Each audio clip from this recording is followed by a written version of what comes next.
अस्सलाम वालेकुम। बर्दाश्त,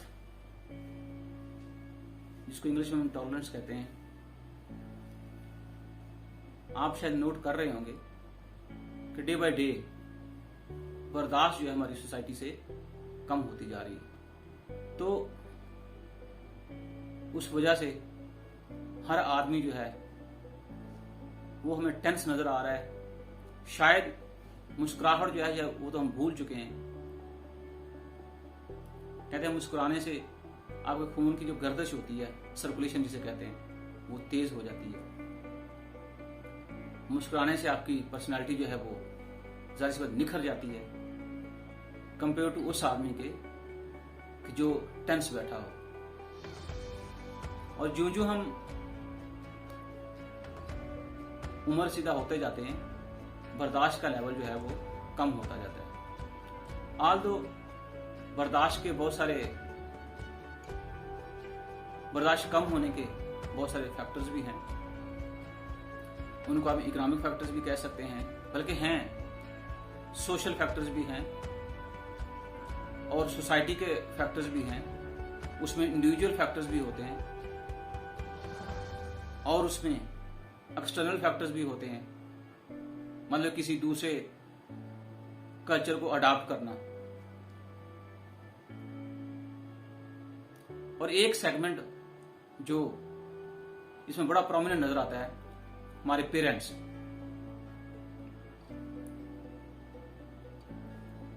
कुरान पाक में कहा जाता है कि आपके वालिदैन जब बूढ़े हो जाए तो उनको उफ तक ना कहो। तो इसका मतलब ये हुआ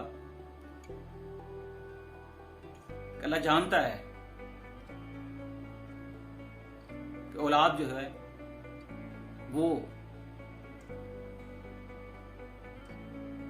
शायद अपने वालिदैन को किसी लेवल पर जाकर तकलीफ दें। तो उफ जो है ये वो तकलीफ का सबसे लोएस्ट एक्सट्रीम दर्जा है। तो इसका मतलब ये हुआ कि वालिदैन की खिदमत करें जितना ज्यादा आपसे हो सके। दुनियावी पॉइंट ऑफ व्यू से बात करूं, मैंने अपने वालिद साहब को, मेरे दादाबू को जब फारज हुआ तो मैं अपने वालिद साहब को डेली देखता था कि वो जनाब उनकी मालिश कर रहे हैं, उनके पाँव धो रहे हैं, उनको कपड़े पहना रहे हैं। जाहिर सी बात है जब वो टट्टी पेशाब कर रहे थे, मेरे वालिद साहब उनकी सफाई करते थे। तो मुझे बड़ा रश्क आता था।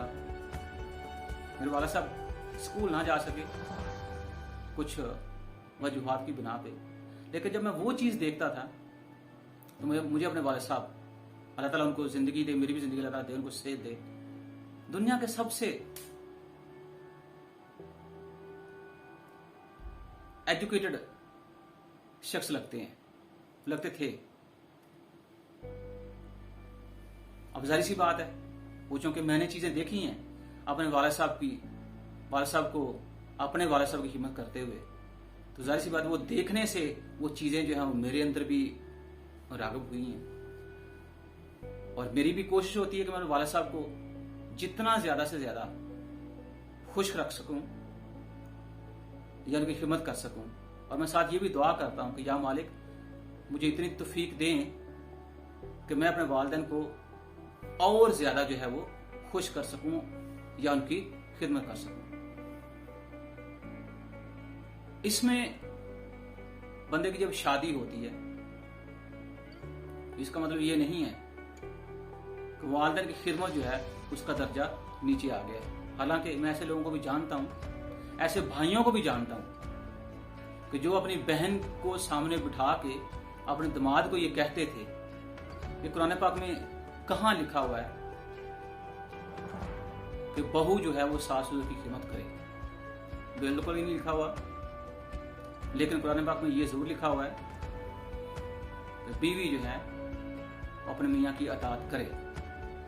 और अताअत का लफ्ज़ जो है उसके एक्सप्लेनेशन से आप सारे बखूबी वाकिफ हैं। मेरा नहीं ख्याल कि मुझे उसके ऊपर तमहीद बांधनी चाहिए। लेकिन अगर हम थोड़ा सा छोड़ें तो मजहब की हम खाली बातें करते हैं, अमल दरामद हमारे पास नहीं होता, हम दुनियावी लिहाज से जरा बात कर लेते हैं कि अगर आज हम अपने वालिदैन को बर्दाश्त नहीं करेंगे क्योंकि बर्दाश्त लफ्ज से शुरू किया मैंने, तो इसको जरा थोड़ा सिविलाइज मैनर में ये कहें कि अगर हम आज अपने वालिदैन की खिदमत नहीं करेंगे तो क्या कल को हमारे बच्चे जो हैं वो हमारी खिदमत करेंगे या हमें बर्दाश्त करेंगे?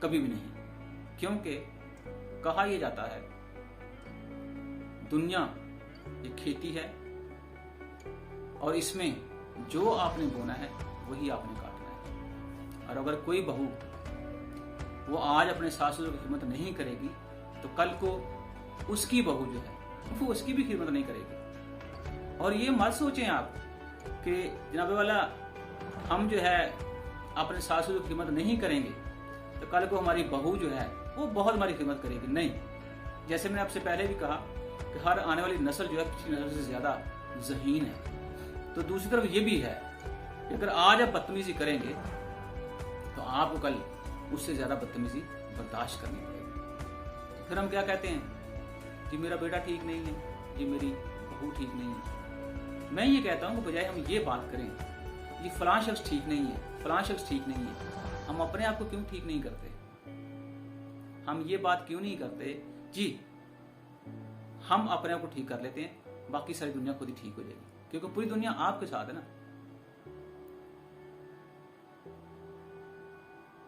और हम ये कहें कि मैं अपने बड़ों की इज्जत ना करूं और मुझसे छोटे जो हैं वो मेरी इज्जत करें, ऐसा भी नहीं होगा। अल्लाह ताला फरमाते हैं कि बाप की रजा मेरी रजा है,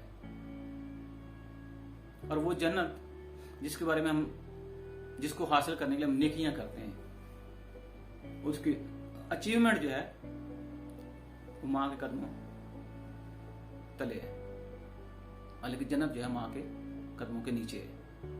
कदम जो है जैसे जिस्म का लोएस्ट तरीन हिस्सा है। तो आप ये सोचें कि जब अपने वालिदैन को, अपनी मां को, अपने बाप को अपनी कैपेसिटी के मुताबिक उनकी खिदमत करेंगे, उनकी इज्जत करेंगे और उनको बर्दाश्त करेंगे तो अल्लाह ताला इसके बदले में आपको किस कदर ऊंचे से ऊंचे मुकाम से नवाजेगा। मेरे एक दोस्त हैं, नाम जाहिर नहीं करूंगा, वो मलेशिया गए तो उनके वालिद साहब जो है उनकी तबीयत खराब हो गई। अच्छी जॉब थी उनके पास, उनकी वालिदा ने कहा बेटा वापस आ जाओ। बेटा वापस आ गया, छुट्टी लेकर वापस आया। अनफॉर्चुनेटली वालिद साहब वफात पा गए। तो फिर उन्होंने वापस जाने का सोचा तो उनकी वालिदा कहती बेटा इधर ही रुक जाओ, अल्लाह ताला तुम्हें यही दे देगा। वो मोहतरम बड़े नफीस बड़े अच्छे आदमी हैं, आज वो बन्नू यूनिवर्सिटी के वीसी हैं। कहते हैं मैं रुक गया, फिर मैं जॉब शुरू कर दी पाकिस्तान में। बस इतना सा हुक्म, मां का इतना सा हुक्म मानने पे अल्लाह ताला की ज़ात जो है वो मुझे उस मुकाम पे ले गई हैं या ले गए हैं जिसके बारे में मैंने कभी सोचा भी नहीं था। तो ये होती है वालिदैन की खिदमत और ये होते हैं उसके रिजल्ट्स।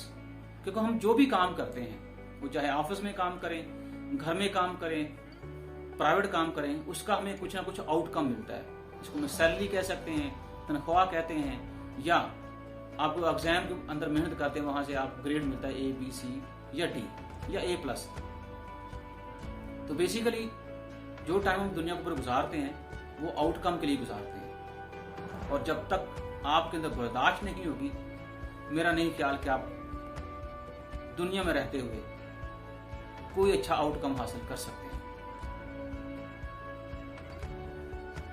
ये शॉर्ट टेम्पर्ड या बर्दाश्त का ना होना ये पर्सनालिटी को तबाह कर देता है, रिश्तों को तबाह कर देता है, नस्लों को तबाह कर देता है। और बाज़ बात इस शॉर्ट टेम्पर्ड या बर्दाश्त ना होने की वजह से आप इस कदर इतने झूठ बोलते हैं कि आपको खुद पता नहीं चलता कि आपकी पर्सनालिटी जो है वो झूठ के ऊपर मबनी है या वो सच के ऊपर मबनी है। तो मेरा अपना जाती ख्याल ये है, बर्दाश्त करना सीखें, क्योंकि जब बर्दाश्त करना सीखेंगे तो ये बर्दाश्त करना सीखने की आदत जो है ये आपके अंदर पॉजिटिविटी का जो लेवल है सबसे ऊंचे लेवल पे ले जाएगी। और आपको पता है जब इंसान पॉजिटिव होता है तो कुदरत किस कदर उसका साथ देती है। और ये भी आपको पता है कि जब इंसान पॉजिटिव होता है तो उसकी मंजिलें जो हैं, अगर उन मंजिलों को रास्ता नहीं जाता तो अल्लाह ताला की ज़ात अपनी पूरी मखलूक को उस बंदे की मदद करने के लिए या रहनुमाई के लिए डायरेक्टली एंड इनडायरेक्टली लगा देती है। और जब आपके अंदर पॉजिटिविटी होती है तो आप नेगेटिविटी में से भी अपना पोर्शन निकाल लेते हैं। क्योंकि आप पॉजिटिव होते हैं तो आप ये सोचते हैं कि अल्लाह ताला की ज़ात ने मेरे ऊपर इस वक्त कोई आजमाइश डाली है या मेरे ऊपर कोई सख्त वक्त आ गया है, तो शायद अल्लाह ताला की ज़ात को ये पसंद है और अल्लाह ताला इस सख्त वक्त के बदले मुझे कुछ अच्छा देंगे। यहाँ पे भी बर्दाश्त का एलिमेंट है। और ये कहा जाता है कि हर मुश्किल के बाद आसानी होती है, क्योंकि अंधेरे के बाद ही सुबह आती है ना। ये ऐसा तो नहीं हुआ कि अंधेरे के अंदर ही सुबह आ जाए और रात के बाद ही दिन आता है। तो हम बर्दाश्त नहीं करते, हम अपनी घरेलू जिंदगी भी तबाह कर लेते हैं, हम अपने बच्चों का फ्यूचर तबाह कर देते हैं सिर्फ बर्दाश्त जो है ना करने की वजह से। हम अपने रिश्तेदार जो हैं उनको डिस्ट्रॉय करने की कोशिश करते हैं, हम किसी दूसरे बंदे का करियर तबाह करने की कोशिश करते हैं, हम किसी दूसरे बंदे को जहां तक हम सोच सकते हैं तो वहां तक नुकसान पहुंचाने की कोशिश करते हैं। लेकिन हम साथ ये भूल जाते हैं कि नुकसान पहुंचाने वाले से या मारने वाले से बचाने वाला हमेशा बड़ा होता है। खुदा हाफिज़।